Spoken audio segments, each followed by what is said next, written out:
One of the questions that I get asked the most, and what confuses many clients, is the concept of being taxed on income through your S corporation or partnership, or even through a Schedule C if you're a business owner, if you're a sole proprietor, in the cases where you haven't taken money out of the business. Guys, I love educating you. I love making taxes clearer, but I just want to ask you a little favor. If you can hit that like button, share the video, it'll mean a lot to me because I'm doing this to educate you guys, and the more likes and follows I have, the more I can produce for you guys. And now back to the video. See, if you're running a business that's taxed as an S Corp, an LLC, or if you're a sole prop, what happens is that all this income is flowed through to the owners at the end of the year through either a K1 and an S Corp or partnership, or directly on the Schedule C if you're a sole proprietorship or a single member LLC, regardless of whether you take the money out or not. I understand how it doesn't really make sense if you're operating a business and you're saying,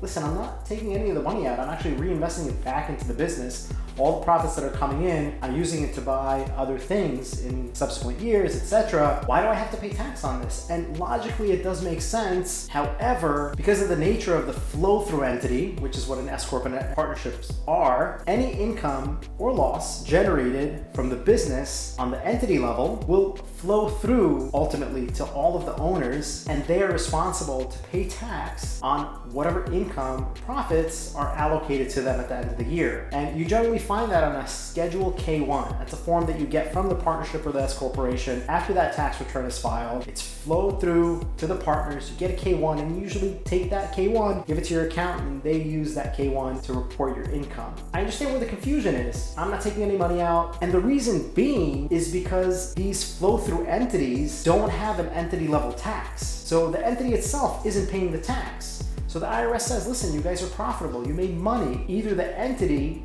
in this case it's not, but the entity should pay tax. Because it's not, it flows through the owners, then the owner should pay tax. Somebody is responsible to pay tax on the income that the business generates. The same concept applies to losses. If the entity was not profitable and did incur a significant loss during the year, you can take that income, the same income that flows through to you, and offset other income that you have going on your personal tax return. You have to keep in mind that when we're dealing with losses, there are a couple of principles that you have to understand to see whether you can take those deductions or not. The first thing we want to talk about is your basis. This really applies more towards an S corporation than to a partnership, because the basis rules are significantly different when it comes to an S corporation and a partnership. Partners are generally also liable for debt, as shareholders usually are in S corporations as well. However, with an S corporation, any debt that you incur outside of any shareholder loans back to the corporation will not increase your basis, meaning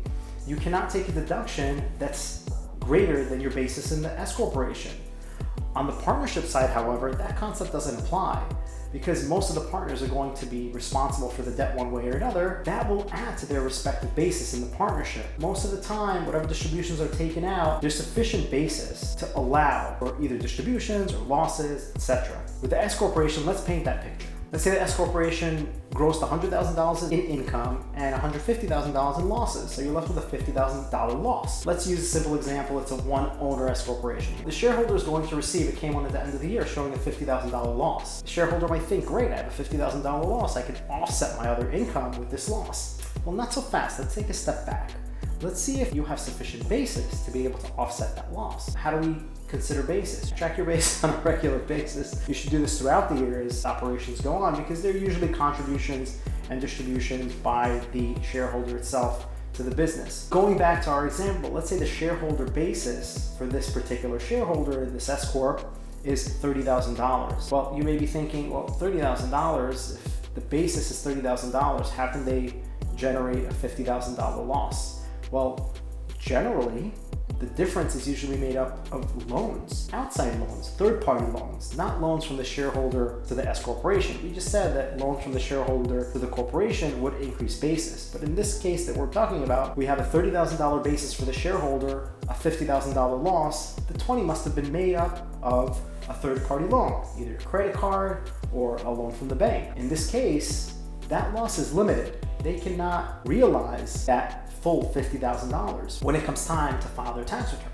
what they're going to have to do is limit that loss up to their basis, which is $30,000. $20,000 is going to get suspended and pushed into the next year, and they may take that loss in a year that they actually have sufficient basis to recognize it. Now let's talk about C corporations. C corporations are a different animal.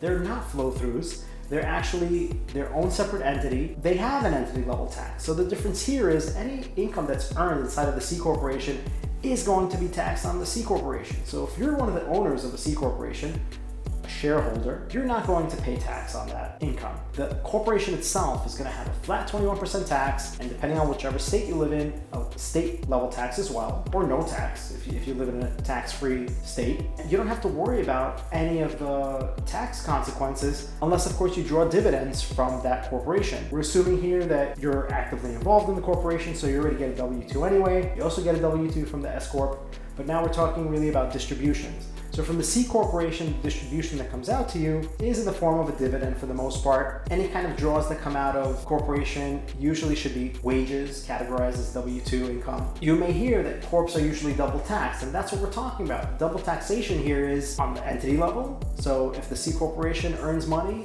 the C corporation itself will pay a tax at 21%, flat tax now, and then any dividends that come out to the owners are going to be taxed on the owner's tax return as well. So that's kind of the double taxation methodology that we're talking about here when we refer to double taxation with corporations. So we just spoke about the flow-through entities and Schedule Cs for sole proprietorships. So you receive those K1s, or you have that net income on the Schedule C, you've already paid tax on it. I want to emphasize the concept that there's a huge difference between distributions and taxable income. Why do I have to pay tax on income that I've never distributed or never taken out of the business? So K1 income is what you're paying tax on, or net income on the Schedule C, regardless of distributions. However, that tax that you're already paying on the income that flowed through to you through the K1 or through the Schedule C, that in essence is creating basis for you. At that point, any money that you distribute out of that entity subsequently is not taxable. It's essentially tax-free. Why? Because you've already paid tax on it. That's the difference. Money that you haven't taken out of the business that you've already paid tax on increases your basis, and then later on when you take that money out, you won't have to pay tax on it because you've already paid tax on it. A lot of people get confused between distributions and net income and what gets taxed where. Net income of your S corporation or partnership or Schedule C, sole prop, or single member LLC is going to get taxed. And once you pay that tax, any distributions that you take out are tax-free. And even during the same year, if you're taking money out of your entity that's a flow-through, you're not going to pay the tax on the distribution itself. You're going to pay the tax on the net income that that company generated. Let's say the company generated $150,000 of taxable income. That's on the K1 or the net income on the Schedule C. You're going to pay tax on $150,000. Let's say during the year you pulled out 75 grand. That's it. It's tax-free to you. You don't have to pay any additional tax on the 75,000 distribution because you pay tax on the full amount of the net income from the business. Hope that clarifies things for you business owners out there. Like, follow, share, and comment, and I'll see you on the next video.